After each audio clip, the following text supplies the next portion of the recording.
Basically what ISO is how sensitive your camera's sensor is. So, the more you crank up your ISO, the brighter your picture will be. But this will bring in a big problem, and that's noise or grain. What noise or grain does is it makes your picture look furry, fuzzy, and overall just very bad. So, to remove this feature, you should turn up your other settings, which we'll talk about later. And then if your picture is still dark, then start turning up your ISO.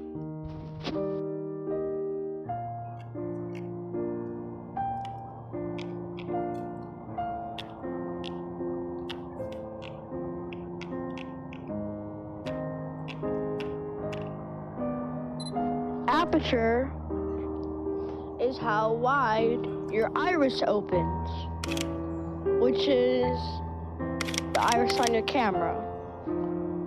Now, something not to get confused by is that aperture in cameras usually uses f.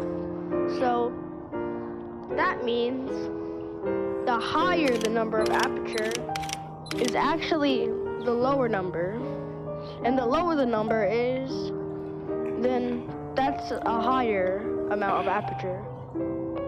Aperture also controls how bright your picture is, but the higher your aperture is, or based on what it shows, the lower number, then the background will be blurry and whatever you're focused on will be clear.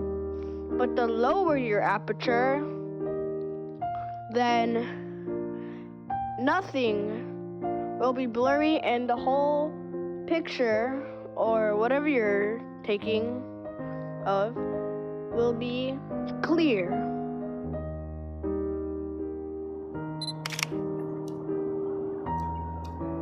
Now, for the last piece of the puzzle is exposure.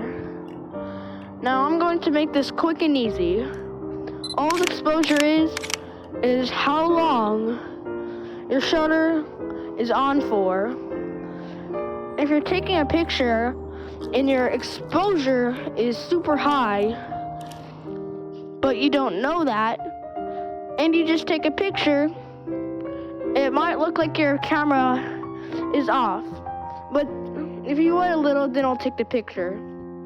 Now, something to be aware of is that if your exposure is high and there's a lot of light where you are, then your picture will be super bright.